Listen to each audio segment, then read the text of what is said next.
And a warm welcome along. Now, I've just remembered something else I was going to tell you about. Let me just write that down quickly, otherwise it'll go out my head.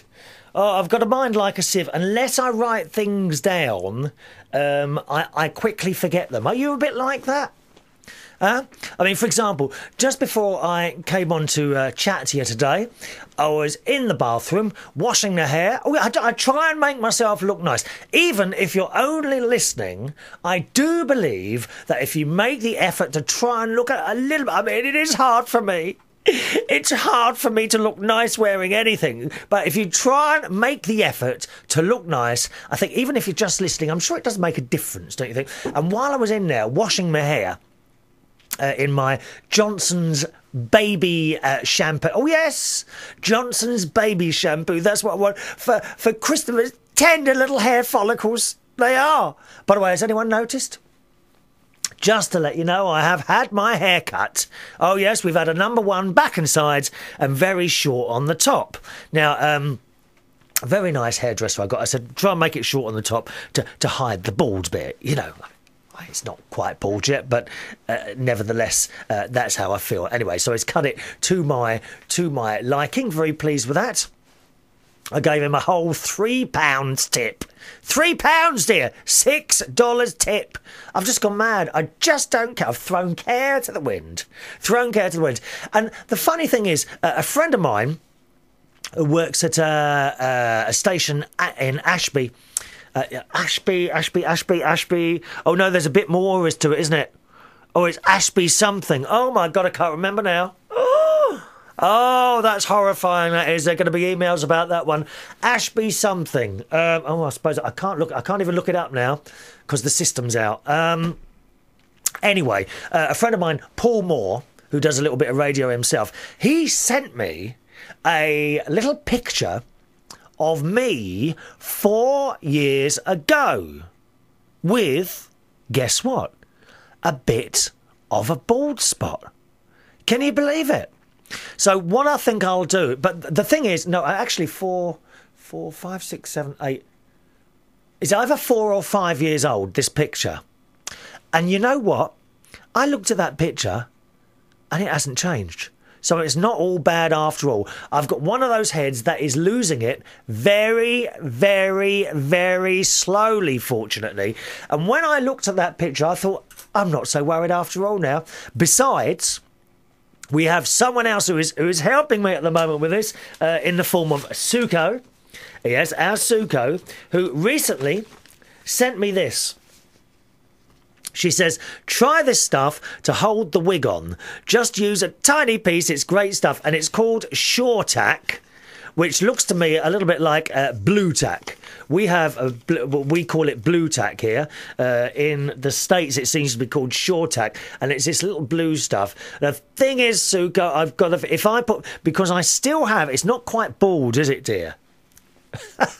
Blue tack stuff. Look at this. Actually, it probably looks white to you. Hang on a minute. If I hold that there a little bit to allow the... no, it still looks white, doesn't it? Believe it or not... Oh, there you are. You can see it's blue. It's actually blue like... what's that stuff we had when we were children? Like it's a little bit like plasticine. I don't know if you had plasticine wherever you are. We had that here in the UK. And the idea is you break a bit off, stick it on your head, and it will stick the wig on, which is behind me on the wall there, which I've put up there for use.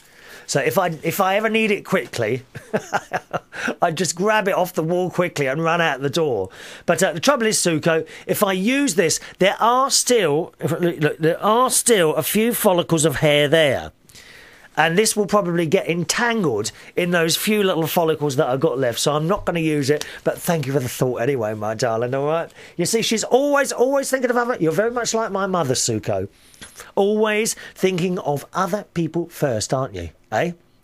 Now, talking of thinking of other people, I know who you're all thinking of. Joy, my dear friend in Acton. How is Joy? Well, since we last spoke...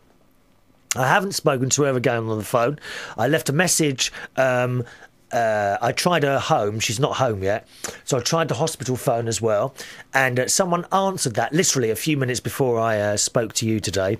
And she has been moved to another ward, like a recovery type ward, I believe. All right, so that's the news on Joy at the moment. She was hoping to be home by now, but I think she's staying in hospital for a bit more recovery, because we were speaking to her the other day and she says she's not really eating. She's got no appetite at all. She doesn't want to eat. So my guess is that's why they're keeping her in at the moment. All right, that's the news for Joy. If you've got any emails at all for Joy that you want me to pass on, well, what I do is I ring her and read them down the phone, then please do feel free to send them in. Okay, my email address is chris@unitedkingdomtalk.co.uk. chris@unitedkingdomtalk.co.uk. I'm wearing a blue shirt today, as chosen by my dear niece Tracy, who I've also been chatting away on the phone. See, I have to find out all the news for you. I'm turning into a researcher, aren't I? Turning into a bit of a researcher, and I find out all these news items before I come up and chat to you. And I was just ringing Tracy about her new dog. Monty, rather, the dog Monty, remember? The one that's had the operation on one of his legs. And he is now walking around. Now and again, she says he limps a bit.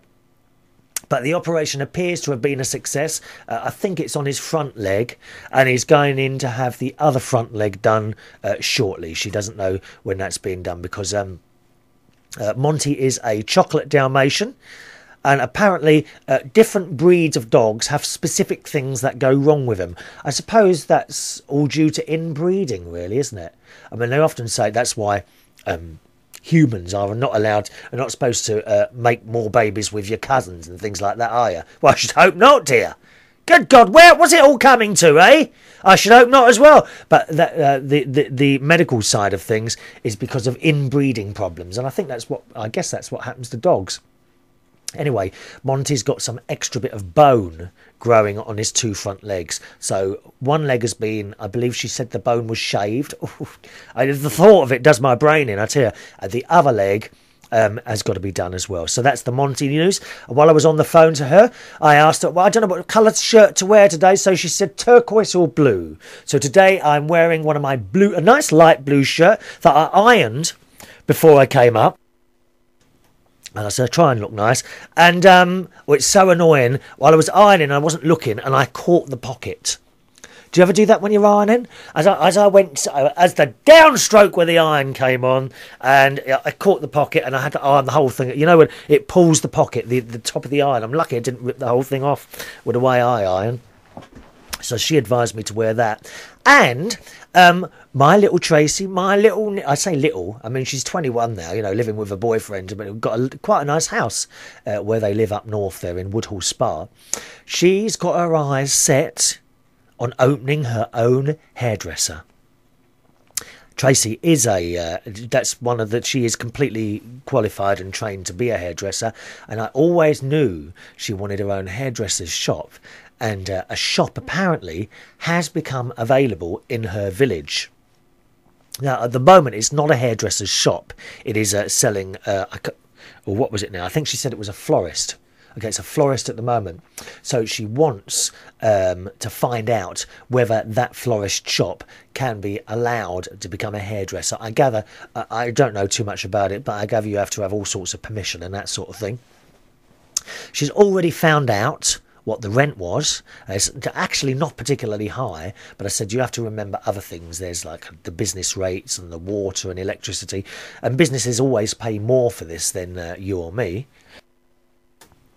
So we'll see how we get on there. So good luck to her. And I did say I might be interested in becoming a dragon. Now, she said, what does that mean?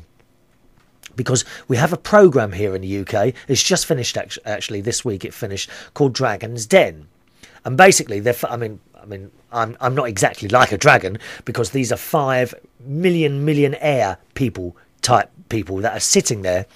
And people who invent things have to, or have business ideas, have to stand in front of them, give them, tell them what they want to do, and or tell them that they need a certain amount of money to be invested in the business, because they haven't got the money. The dragons have got the money, right?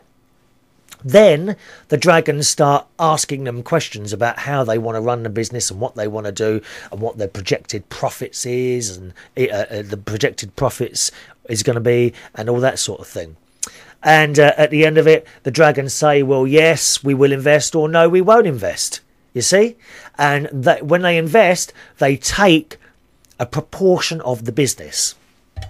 So, for example, if I went in there and I said, I've got a new type of telephone, perhaps, and I'll need £100,000 to market the phone. They would then say, right, okay, well, how many phones do you think you're going to sell over a year? And what about year 2 and year 3? How many have you sold so far? Have you got any connections and all this business? And it goes on and on. And then the dragons end up saying, okay, we will offer you £100,000, but I want 30% of the business. And then the dragons decide. Well, I said to my niece, I said, perhaps I might like to be a dragon and invest a little bit of money. Obviously, I haven't got £1 million, right? But I said I might be interested in investing a little bit of money. She said, like the Dragon's Den. And if you're in the UK, you'll know what this means, right? Because Tracy then said to me, well, which dragon are you going to be? Deborah Meaden. I'm really sorry. If you're not in the UK, you won't know what that means. But there are 5 dragons. One of them's a woman. She's a hard-faced woman, Deborah Meaden. Although, do you know, I've got a feeling a lot of it's a show. Because I think underneath that hardness, she's actually quite a nice woman. But she does get very annoyed when she's trying to give people advice who have come for the money and they don't listen. I mean, they know better than her, and she's been around for years. So there's possibly a little thing for me to do there. Invest or assist in my niece's business. Actually, she doesn't watch this show, so I don't mind telling you. It's not to me about making money out of my niece. I want to help her get on. So I think that might be a nice thing to do. I've been looking for something new to try like that. Not that I've got any time to do anything else, you know.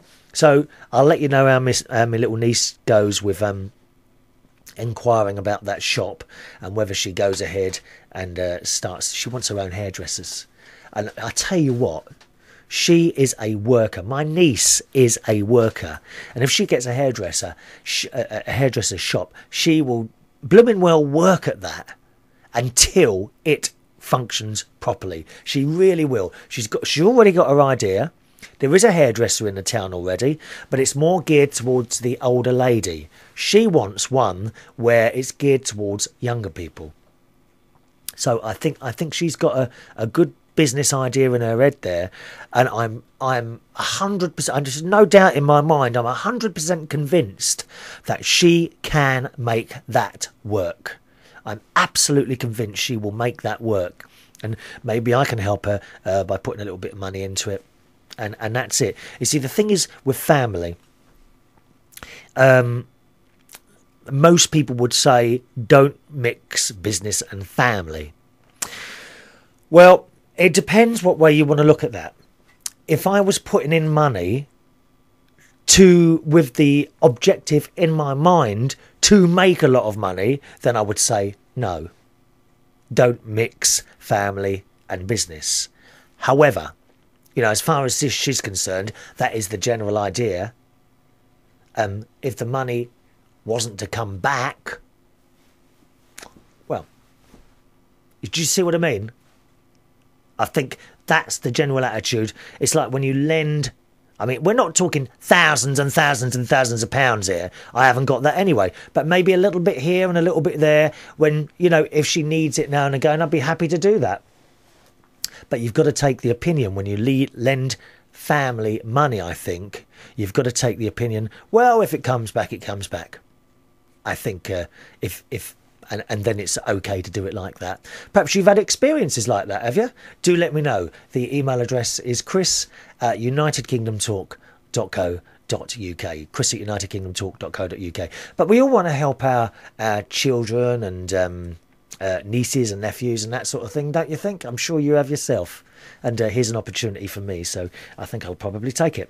Now, I just wanted to. I was listening to something on the radio last night on my way home. It was my mega long night last night. One of the places, two places I worked at last night, and I heard on the radio they were talking about the recent storm. Is it Hurricane Ike? I think it was called Ike, or something like that. And someone was saying we're very worried because when the eye of the storm passes over, that's when the wind is at its most destructive. Now, I always understood that the eye of the storm is the calm bit, isn't it? Isn't it where the wind goes round and round and round all the time and all the damage is being done by this wind? And then as the eye moves over, surely that bit is completely calm and still. And I've got a feeling this bloke on the radio didn't have a clue what... It was English, of course. You know, he wasn't American. He was English. I don't think he had a clue what he was talking about. He said, when the eye of the storm comes over, that's when the storm is at its worst. But surely, within the eye, isn't it completely calm? Someone will let me know that. I know they'll be out there. I know you're out there, and I know you've experienced a hurricane. Tell me, is that true? Is the eye of the storm the calm bit? And then correct me if I'm wrong, as soon as the... Oh, I've cut myself shaving today as well. And as soon as the eye moves off, then the wind's really bad again. Is that right? Let us know, OK? Chris at UnitedKingdomTalk.co.uk. Yes, I have cut myself shaving, I'm afraid. You know what that means, don't you? When you cut yourself shaving, it means you need a new razor. That's what it means. My computer keeps jumping in front of me. Why is it doing that? Oh, I don't like the look of that. 1 minute. My computer's jumping. It's jumping. Stop jumping in front of me like that. Oh, it's frightening me, that is. I don't know why it's doing that. It's going bling, bling. Oh, we're not all about to break down, I hope. Keep going, keep going. Keep right on to the end of the world. So there we are. Cut myself shaving, yes. It's a little new razor required there. Now, did you guess what new gadget I bought? Eh? I've actually got a couple of new gadgets this week, but only time to show you one because there's some emails to do.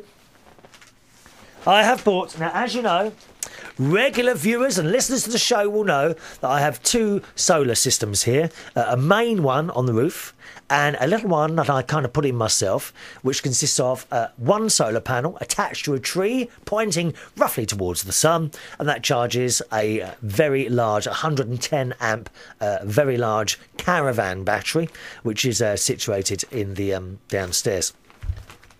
And it's a 12-volt system, and that powers all the lights in my house, except for the lights I use now to make this show, because they are ordinary 240-watt tungsten lights. So the reason I use those is because the other lights make me look as white as a sheet, and it looks dreadful.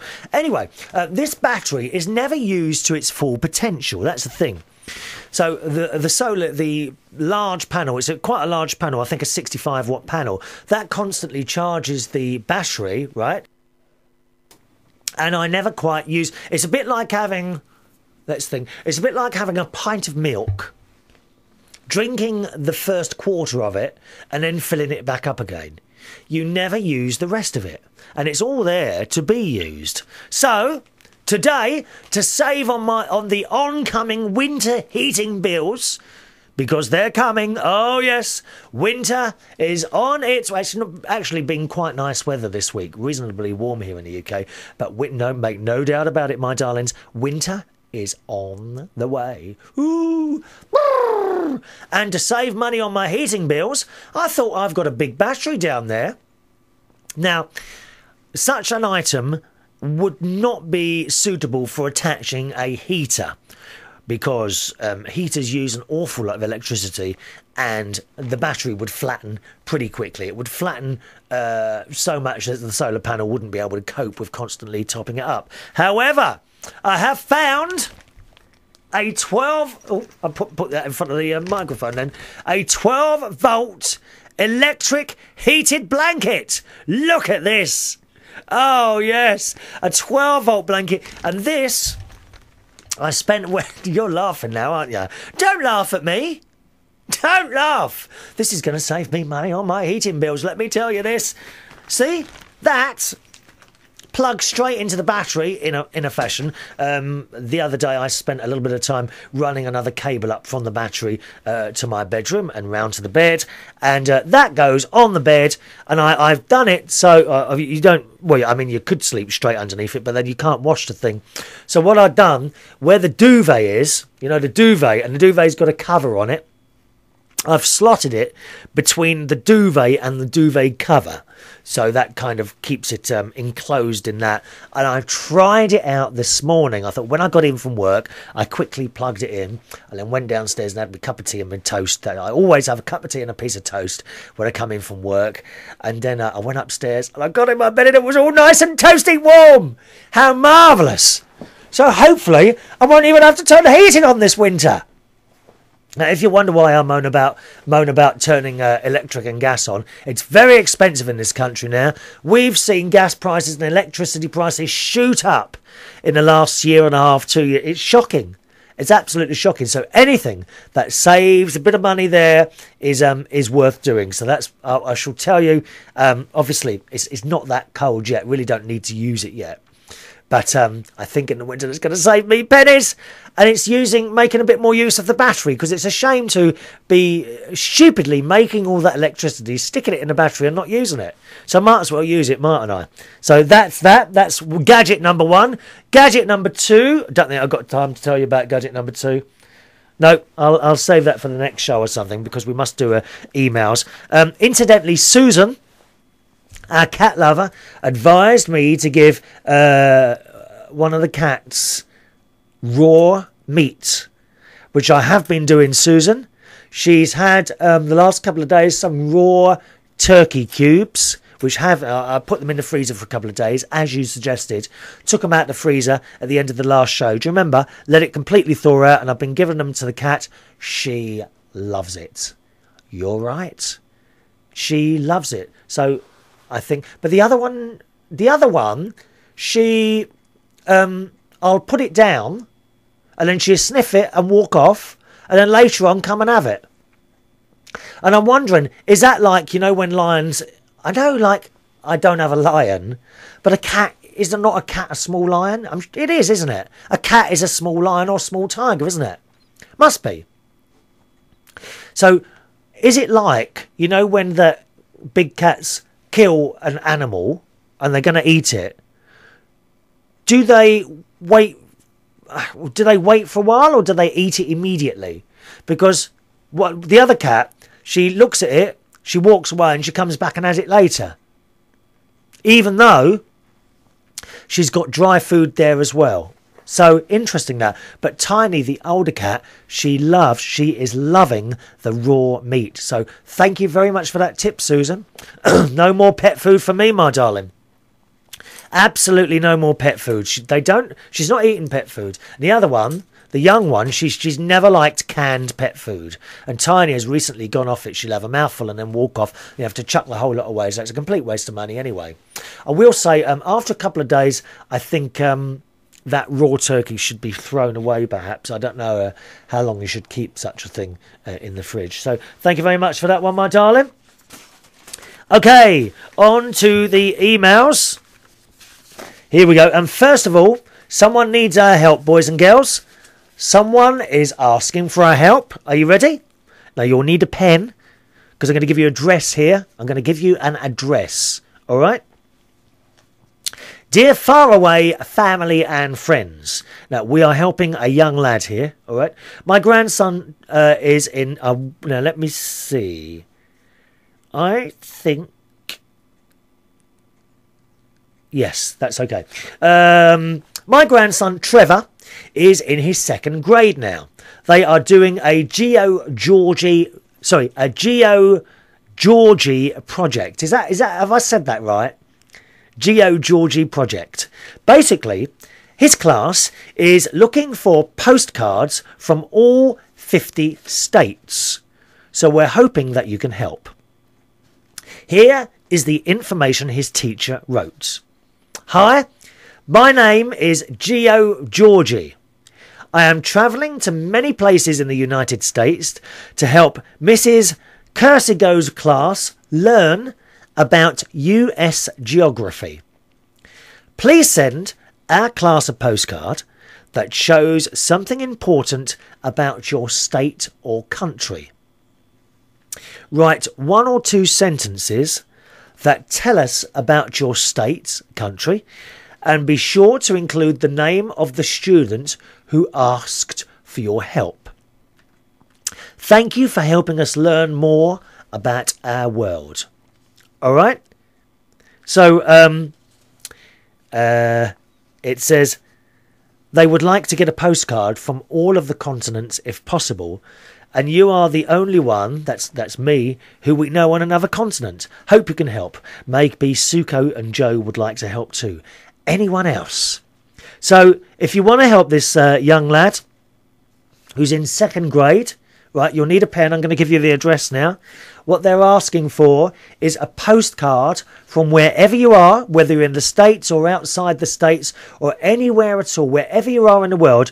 They are asking for postcards, and on the back of the postcard, if you could write, let me just read this again, something important, perhaps about your country, or indeed just the town where you live, and make sure you put the town on there. So for example, when I send a postcard in, it will have to say in Bracknell we have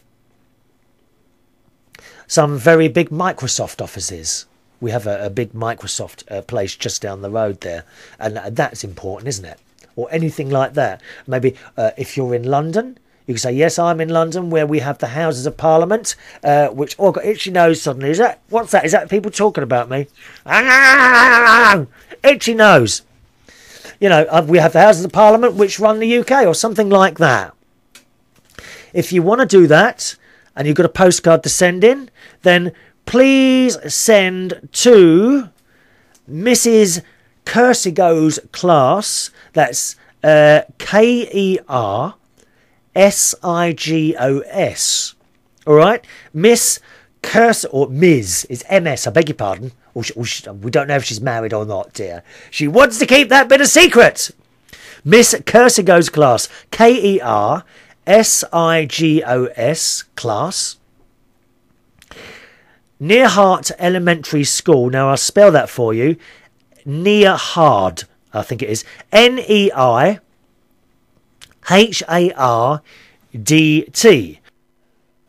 All right, once again, near Hart, NEIHARDT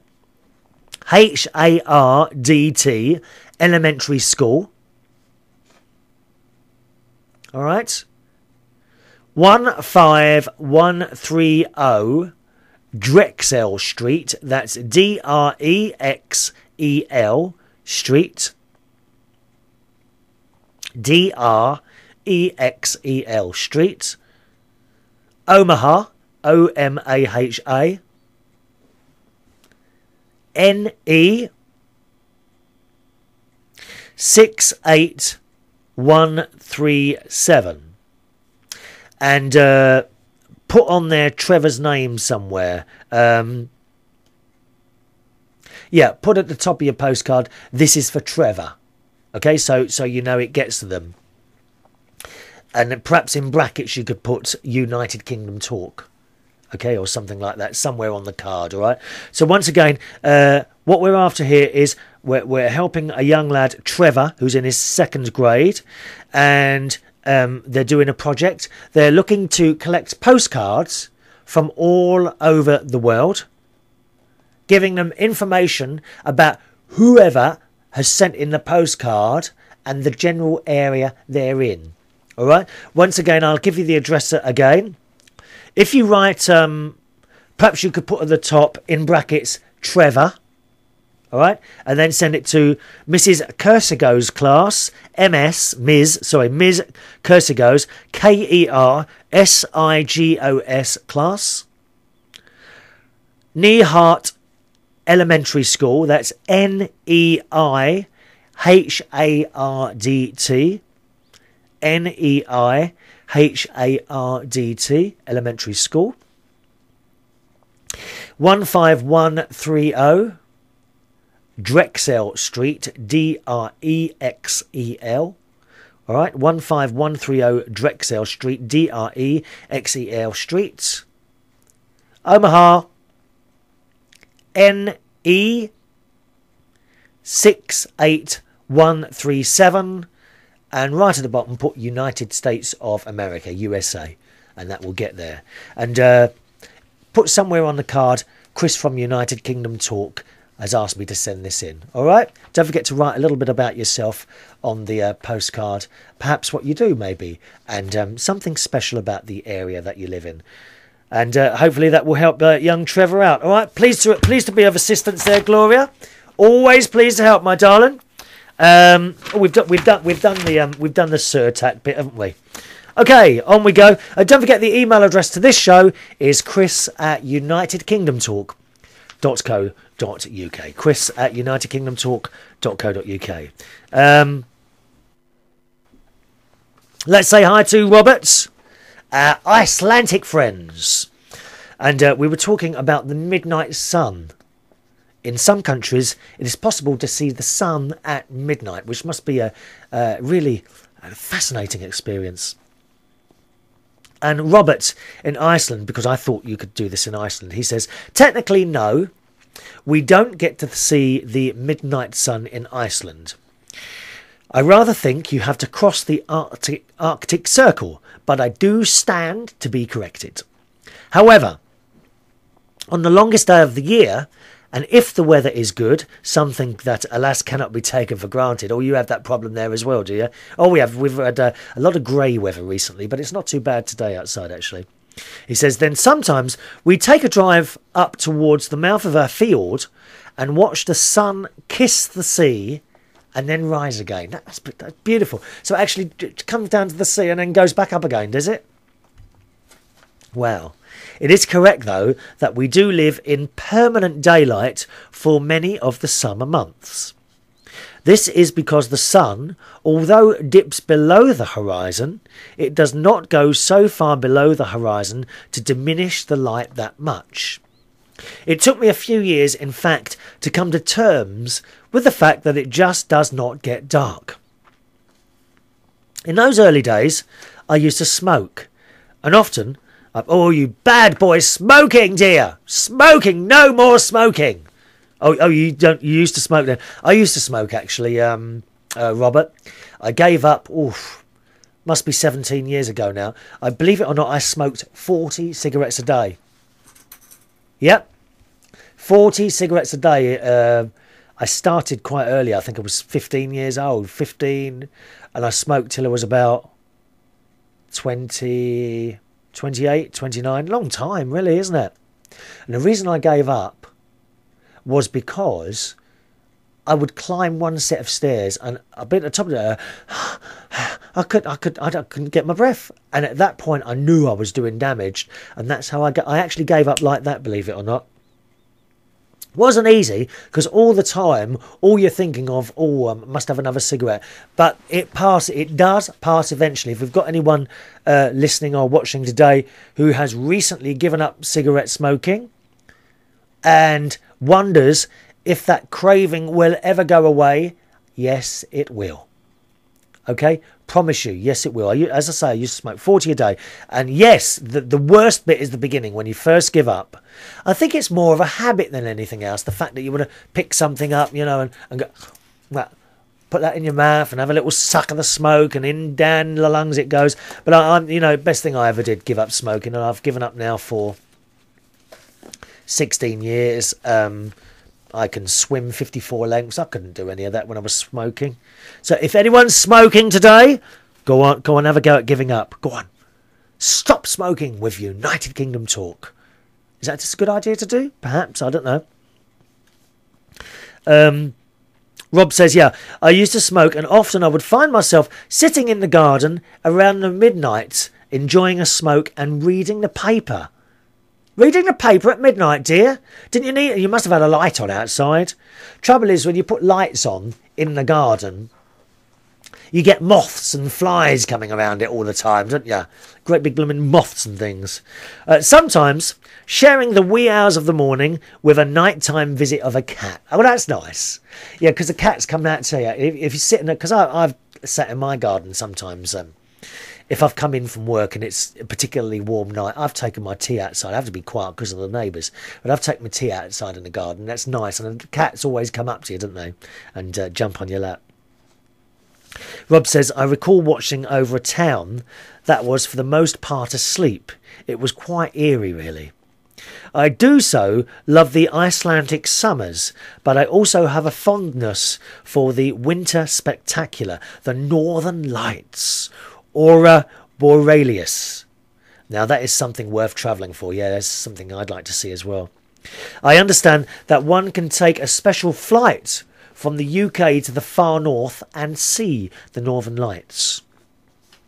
We are, I think, starting another solar cycle, and hence one would think a time of enhanced northern lights. So I don't know anything about that, to be honest, but you need to hear from an astronomer for details on this. Returning to the northern lights then, my friends, the shimmering green lace curtain that dances before your eyes will leave you breathless. The green version, I think, is the most common form of this light show and is the result of the solar wind acting upon the oxygen atoms in the air. However, and it is thus that this show is far from certain and you may see nothing. You see, that's the trouble with this sort of thing. It's not guaranteed, is it? You could jump on a plane and go all that way up north only to be disappointed in it for not to happen. That happens, doesn't it? So plan to visit the far north for, say, skiing, and then hope for a clear and frost night. I wish you luck from Bob the Viking. Thank you, Bob. And talking about, you were talking about flying there, which has just reminded me. Do you remember that one I was seeing last year? I was going out with someone called Ashley. Do you remember him? Anyway, he recently has been working for an airline, and I got this phone call yesterday morning. He says, I can't believe it, I'm out of a job. I said, what's happened? He said, haven't you been watching the news? And I suddenly remembered on the news that I'd seen the fold of an airline, of a holiday company here in the UK, XL Airlines, or XL Holidays, I'm not sure the exact name. But they've gone out of business, and Ashley has now no longer got. He was flying, doing the whole cabin crew thing, and is now out of a job. So bad news there, and he's a little bit stuck really because he was planning to move in 3 weeks' time, and was saving up for the money. And it must be a dreadful, dreadful thing that to lose a job like that. And do you know how he found out? He saw it on the news. He had no idea. And you often wonder, I suppose, really, I mean, if you run a big company like that, the last thing you want to do is be telling all the staff what bad position you're in, isn't it, really? Because then everyone starts looking for other jobs. I mean, to be honest, a similar thing has happened to me recently. One of the places I was working in seemed to be in a little bit of trouble. So the first thing, I went straight out and started looking for another job. And another job has now been offered, and I'm not sure what to do, because the other venue, I shan't name it, but the other venue that seemed to be in trouble similarly now seems to have pulled themselves out of it, but I'm not convinced I'm getting the whole story. So you kind of start looking around for something else. So I do understand actually why perhaps the airline concerned didn't start telling all their staff, because they're all off looking for other jobs then, aren't they? This is the problem. You know, this is the problem. When you've got a company or a corporation, if you get into trouble, do you tell your staff, you know, out of courtesy? Or if you tell your staff, they all go looking for other jobs. Bit of a no-win situation, so I understand why they weren't told. But nevertheless, not a nice way to find out, to turn your telly on in the morning and suddenly realise you haven't got a job anymore. So I have to wish Ashley good luck with that. I hope he finds another job soon. On we go. Matty in Australia, a few emails coming in from Matty. He passes on my show when he receives it on the whole Facebook thing. I am on Facebook, by the way. If you type in Chris Reardon London, look for me holding a little cup of tea. That's me. Just click your add friend if you want to go on that list, okay? And he sent... let me see. He sent one of the shows to Darren, who put, "Hi Matty, the guy on the address below you sent me, he's the one I'm talking about. Who is he? He's cute." So I'm quite pleased about that. Someone thinks I'm cute. How nice is that? My God, when's the last time someone said that? And Matty writes, "Hello Chris, how are you? I like it when you slapped yourself silly. It was so funny. You should do that more often, and especially throw in those strange noises. What, like this? Oh, it hurts. Why do you like me slapping myself? It hurts. You've got to do anything to make someone laugh. You know me." He says, "Yes, we should have fireworks inside your house to celebrate anything." He says, "You are a firework. I cannot now wait for the 500th show for fireworks. How about the end of every week?" I mean, what do you think this is? Disney World, dear? We can't have fireworks all the time. It's not Disneyland. I'll have to tell you something else, actually, about Disneyland. Now, the Disneyland in Florida, fantastic. That's the only other one. I've been to that one on Euro Disney. Disneyland in Florida, last time I was there, they have the most amazing firework display every single night. Euro Disney, I'm afraid to say, I don't think do that. And it's one of the disappointing things with going to Euro Disney. I've got to be honest, it's nowhere near as good as the one in Florida. I think, I hate to say it, but I think the general attitude of the staff at the Euro Disney also is not as good as the Disney World in Florida either. I do honestly think that. They're not good with queues and that sort of thing. Just not for me. I have been to Euro Disney 3 times. Would I go again? Well, maybe, because I do quite like the whole Disney thing. But the Florida one is much better. And in particular, at the Euro Disney, I went there on the occasions I've been there. I don't think I've ever seen any fireworks. Do they still do fireworks there? Do you know, I'm not even sure. Maybe someone knows. Email in and let us know. Do they do fireworks at Euro Disney? Because I've never seen them, and I've been 3 times now. Chris@unitedkingdomtalk.co.uk is the email address. Also, when it comes to food, now, in my experiences, again, in the Euro Disney, you are given a reasonable breakfast and what have you, but it's not unlimited. Whereas in the Disney in Florida, you literally keep going back up to get your food. You just keep going back up.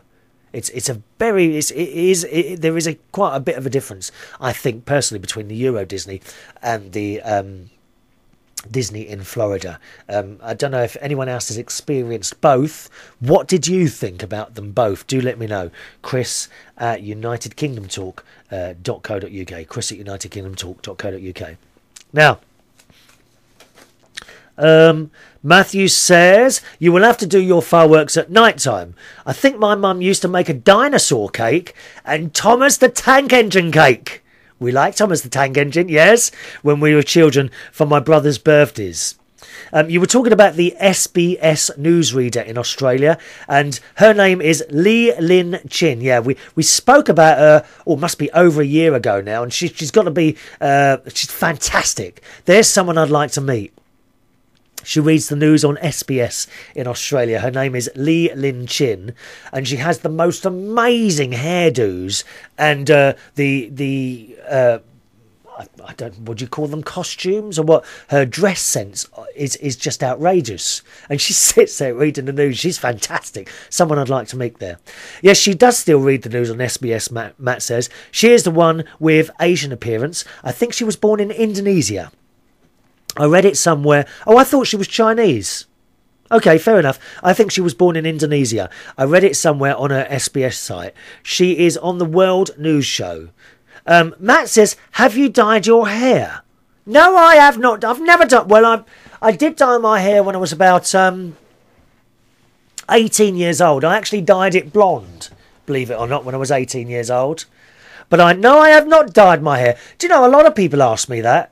Sometimes it comes across darker than at other times. It has been cut this week. It's very short now. Would you like to see the back? The back. I'm just going to do a twirl. Going to do a twirl. Right, here we go. Doing a twirl. Right. Turning round now. Turning round now. There we are. Those of you listening, I'm just going to turn. I'm going to do it once more. Those of you listening, I'm just going to turn around in my chair. Just a minute now. Twirling so that you can... Oh, I've just knocked the microphone. 1 minute. Just knocked my microphone. There we are. It's back again. There, a little bit of a twirl there for you. I feel a little bit like Anthea Redfern. Anthea Redfern, she used to be the hostess on Bruce Forsyth's Generation Game, which was a fantastic TV show here in the UK. He presented it in the 70s, and I think the 90s as well. And actually, if we digress again, we always digress, don't we? Actually, I don't know if you know, but the BBC want to bring back the Generation Game and are trying to find another host. I personally think that Bruce Forsyth should be offered it again. Just one last time. Give him a hat trick. Give him the third one. He presented it once, then he stopped doing it and someone else did it. And someone else did it and someone else did it. Then he did it again and someone else did it. And now they want to bring it back again. But I think they should give it back to Bruce again. I really think that. How that? Right to the BBC, telling them to offer because let's face it. I mean, he's in his 80s now. This will probably be the last time he could do it physically. But Bruce Forsyth is possibly one of the best all-round entertainers that the UK has ever had. He is fantastic. He was actually pushed from a show on London Weekend Television years ago. I think it was Play Your Cards Right, by some young blooming executive who said he was too old to do it. Well, he wasn't too old to do it. He's still a fantastic entertainer, and I really, really think that the BBC should offer the next series of the Generation Game to him. He can still run about and do everything, you know, maybe a little bit slower, I don't know. He's still quite capable of doing those things, and we love him, Bruce Forsyth. Let's see. No, I haven't dyed my hair. I don't know why you think. A lot of people say that. Have you dyed your hair? Never. No, I haven't dyed my hair. No. He says your real hair looks a bit different. Your real hair. You are just trying to erase the grey hairs, aren't you? And that's why your hair looks different. No. He says, are you older than James Dean? Well, yes, I am. Just a little bit. I have counted how many greys and wrinkles you have. You look funny with that fake hair wig on. I can recognise it. Got good eyes. I'm not blind. Dear me. Old Matty in Australia, he's a young lad, and he has got a problem with age. He really has. He always mentions it. He said, did you say you were a Roman candle? Yes, I did. He said, is that means that there is a light match candle on your head? No, a Roman candle is like, it's like another way of saying you're Roman Catholic. I'm a Roman candle, okay, a Roman Catholic. I hate it when someone, usually at work, I usually sniff and sneeze, and the nose plays up every 5 minutes. It happens sometimes at home too, and now it's spring in Australia. It's an allergy and hay fever season that is worse. I work casual for Australia Post as postal worker, did I tell you? Yes, you did. But it lets the new people know about a Tasmanian devil, yes. Take care always, Matty the Tasmanian devil. And Matty wants to say hello to Suko as well. All right, Suko? Matthew, who's actually in Tasmania, in Australia. Thank you, Matty. Nice to hear from you, sir. He had another bit on that email. He says, you didn't sneeze the other morning. No 3 sneezes. What happened? I don't know. It was funny, wasn't it? I seemed to go for a few shows where I kept sneezing right at the beginning, but it stopped now. It's stopped now. He said, just noticed that you've been turning white on the camera. My friend, what's wrong? Is it white makeup or the light? I think it was the light. We had a bit of a problem. I was using too much fluorescent light. It's actually very difficult to get the light right for doing the video side of things. I do my best. I hope it's not too bad today, Matty. All right. He says, when I get British citizenship, I'm going to create bigger companies and also plan to build a charity business for homeless animals and the world and the environment. I have a big heart to help as many people as I can in this world. That's my plan. When I get paid a lot from my companies, I give it out away to charities, which I also try and do now. So that's really good of you, Matty. No, we don't have a special thing at the start of your show. That tune, of the video show, we don't have the jingle. No, oh, you mean this one? Oh, I can't do it now. I've closed that part of the programme down, unfortunately. That tune sounded what... But I like watching the video. I like seeing your big head in the way. I got my eye on you, my friend. My head's bobbing away on here, isn't it? He said, first of all, Matty plans to build a big bank and telecommunications company, including emails and website creator, like for new shopping on the internet, provided for security and advertising for businesses, and 2 companies in one registered name for the world in one company. I also plan to got ideas for payment systems, credit cards, e-POS systems, I know what they are, payment systems, all very discreet service without knowing your card number details in any form. That's an interesting idea you got. There'd be people who'd be interested in talking to you about that. I'm also just doing a good thing when I create this company. I'm going to fight fraud and protect people's private information. Oh, we want you here in the UK because the government keep losing things. They keep losing bits of information. It's dreadful. People keep losing discs and hard disks. He says, I'm going to protect people's private information through a data system technology. I have big plans when I crash land in the UK.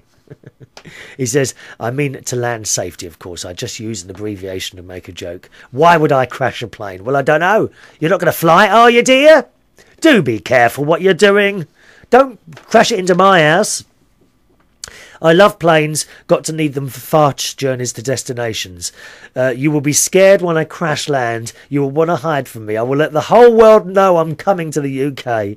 It's all in my head, this future of me to help people and create a few companies like charitable ones to help the world, to help stop wars in the Middle East and to bring back peace and also peace in Africa. Help the whole world for a better life. That's... It's a shame that there aren't more people like you, Matty. It really is. If we all thought like that, what a lovely place the world would be to live, wouldn't you think? Like your new Samsung phone, he said, nice manners you have, my friend. You burped on the microphone. No, I didn't, did I? Did I really? Oh, I didn't notice that.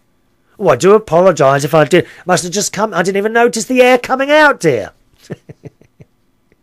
There we are. So thank you very much for that, Matty. Nice to hear from you, sir. And as I say, Suko, Matty wants to say hello to you as well, okay? Now, we're not going to get through all these emails again, are we? Oh, so many to do. Another email catch-up program on the next show, I think. A Facebook message. Hello to Tam. Hello, Tam. Hello there. I'm a huge fan of your podcast, videocast, though I do listen more than watch. Hope you don't mind the ad. No, not at all. Welcome to my Facebook to Tam. Thank you very much for clicking the little ad thing there. Always nice to have new friends, my darling. We like a friend or two. You can listen or you watch. You do what you please. The choice is yours. All right? Hello to Emily. Now, I'm sorry, some of these emails have been sitting around for over a week now. We've just not had time to do them all. Hello to Emily, who says, hi, I'm Emily from South Carolina. Hello, Emily. This summer, I had the opportunity to see Mount Rushmore in South Dakota. Now, Mount Rushmore is the granite carving of 4 US presidents into the side of the mountain. I've seen this before. I had seen this site in movies and had pictured it to be something so amazing and grandiose that I would be struck dumb by the sight of it. Once I got there and saw it in person, however, I was stunned by how small it actually is. The amount of detail is something to be wondered at, sure, but all in all, it was a bit of an anticlimax. The movies make it to be much, much larger than it actually is. I suppose they do this with other famous world landmarks, do they?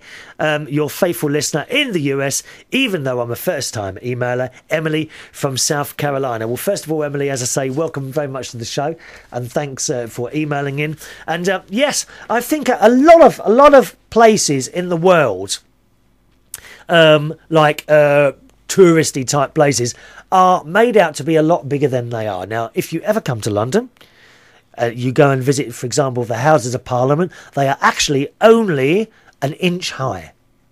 It's true, darling. The Houses of Parliament are just 1 inch high, and also attached to the Houses of Parliament are Big Ben. Now, when you see pictures on the television and all that sort of thing, Big Ben is this enormous clock. That is only 3 inches high, my darling. 3 inches high. You know Gordon Brown, our Prime Minister at the moment? Yeah, he's very small. He's only ½ an inch high. And he looks fat on the telly. He looks massive. He has actually got an inch. He's actually only got... Well, I suppose really he is a bit large because he's only ½ an inch high, but his waist is an inch. So it is true. You know the River Thames? Now, Thames... Now, here's something for the Americans. Thames, I know some of you say Thames. Now, the river that goes through London is spelt Thames. Now, I know you call it Thames because the last time I was in the States, we talked about London. There was a few people talking about London. Oh, what's that river? It's called the Thames, isn't it? No, it's called the Thames. You don't say the H, okay? So it's the Thames River. Now, that river runs through London, okay? And it looks on the map, it looks like it goes right the way through London. No, it only goes for 3 inches. It's true. So when... So, Emily, it is true. I mean, I've been to the Eiffel Tower and I got all excited there. I thought I was going to climb on it. Well, I nearly tripped over it. It was so small, dear. So you're quite right. Things are a lot smaller. Oh, thanks for having a joke with me, Emily. I love it. Love it. Anyway, boys and girls, time for me to leave you now. We're doing an email catch-up show in the next show. I've got 2 emails here from Suko, Amy, Doug, some more from Matthew. Oh, so many to talk. And another one from Robert there. Oh, Stephen in Hants as well. I've got them all here. And Ross as well. They're all here waiting to be done. Time to go. Chris at UnitedKingdomTalk.co.uk is the email address. See you on the next show. Thanks for watching and listening. Bye-bye.